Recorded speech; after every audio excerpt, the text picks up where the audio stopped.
Assalamualaikum warahmatullahi wabarakatuh. Kali ini kita akan belajar materi tentang larutan elektrolit dan non-elektrolit. Larutan elektrolit. Elektrolit adalah suatu zat yang dapat menghasilkan ion di dalam larutannya. Contoh, ada garam NaCl. Garam NaCl ini dalam larutannya terurai menjadi Na+ dan Cl-. Ion-ion ini yang menyebabkan larutan elektrolit dapat menghantarkan arus listrik. Berikut gambarannya. Jadi dalam larutan elektrolit ini zatnya terurai menjadi ion-ion, di mana ion-ionnya ini dapat bergerak bebas. Sehingga jika diuji dengan alat uji elektrolit atau alat uji daya hantar listrik, maka di sini larutan elektrolit dapat menyalakan lampu. Jadi bisa disimpulkan bahwa larutan elektrolit adalah larutan yang dapat menghantarkan arus listrik karena dalam larutan elektrolit terdapat ion-ion yang bergerak bebas. Zat atau senyawa yang menghasilkan ion jika dilarutkan dalam air dapat berupa senyawa ion dan dapat juga berupa senyawa kovalen polar. Berikutnya adalah larutan non-elektrolit. Non-elektrolit adalah suatu zat yang tidak dapat menghasilkan ion-ion di dalam larutannya. Contoh, gula.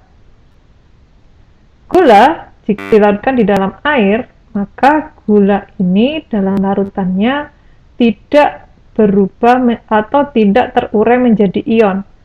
Jadi molekul gulanya tetap dalam bentuk molekulnya.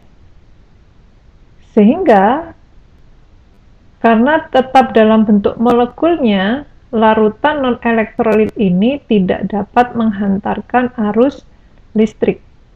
Gambarannya, dalam larutan non-elektrolit, molekul-molekulnya tetap tidak terurai menjadi ion, sehingga jika diuji dengan alat uji daya hantar listrik, di sini lampu tidak bisa menyala. Jadi bisa disimpulkan, larutan non-elektrolit adalah larutan yang tidak dapat menghantarkan arus listrik karena dalam larutan non-elektrolit tidak terdapat ion-ion yang bergerak bebas. Elektrolit berdasarkan kekuatannya dibagi menjadi dua. Yang pertama yaitu elektrolit kuat. Elektrolit kuat adalah zat yang menghasilkan ion secara sempurna ketika dilarutkan di dalam air. Contoh di sini ada asam klorida dalam larutannya. Semua molekul HCl itu terurai menjadi ion H+ dan Cl-. Sehingga dengan alat uji elektrolit, larutan elektrolit kuat ini ditandai dengan nyala lampu yang terang dan timbul gelembung-gelembung gas di sekitar elektrode. Yang kedua adalah elektrolit lemah. Suatu zat yang menghasilkan ion hanya sebagian kecil jika dilarutkan di dalam air. Contohnya adalah asam fluorida. Asam fluorida ini hanya sebagian kecil yang terurai menjadi ion H+ dan F-. Nah, dalam persamaan reaksinya di sini ditandai dengan tanda panah 2 dengan arah yang berlawanan, karena hanya sebagian yang terionisasi. Jadi, HF ini terionisasi sebagian menjadi H+ dan F- dan sebagian lagi masih tetap dalam bentuk molekul HF. Sehingga jika kita bandingkan dengan elektrolit kuat, jumlah ionnya lebih sedikit. Maka dengan alat uji elektrolit, larutan elektrolit lemah ini ditandai dengan nyala lampu yang redup dan sedikit gelembung gas pada elektrode. Berikut ini adalah gambar untuk membedakan larutan elektrolit kuat, elektrolit lemah dan non-elektrolit.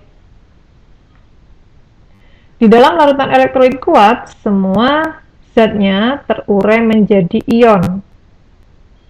Nah, ion-ion yang bergerak bebas ini yang menyebabkan larutan elektrolit dapat menghantarkan arus listrik dengan kuat yang ditandai dengan nyala lampu yang terang.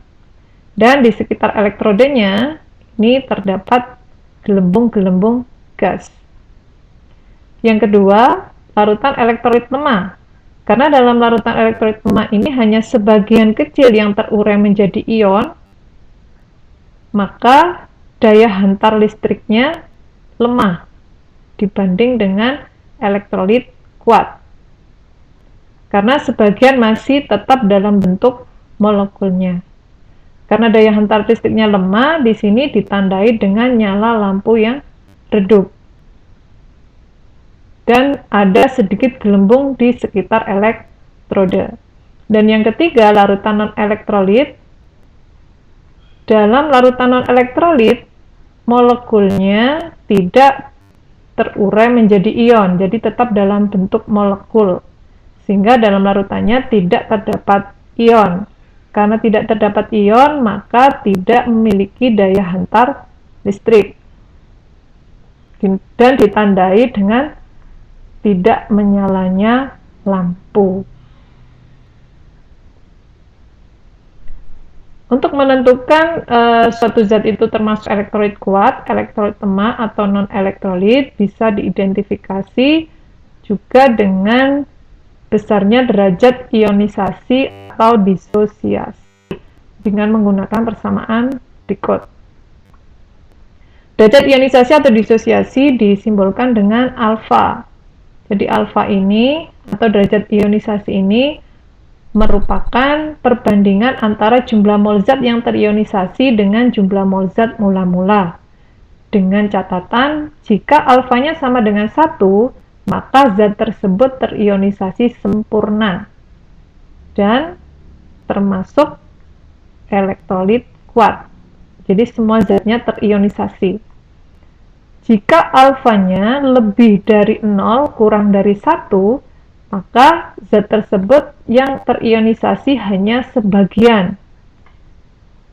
Maka di sini termasuk zat elektrolit lemah, karena masih ada sebagian lagi yang belum terionisasi. Jika alfanya sama dengan 0, maka zat tersebut tidak terionisasi dan masuk dalam zat non-elektrolit. Berikut adalah contoh larutan elektrolit kuat, elektrolit lemah, dan non-elektrolit.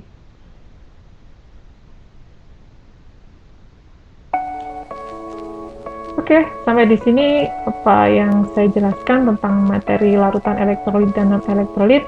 Semoga bisa dipahami dan bermanfaat. Saya akhiri dulu. Assalamualaikum warahmatullahi wabarakatuh.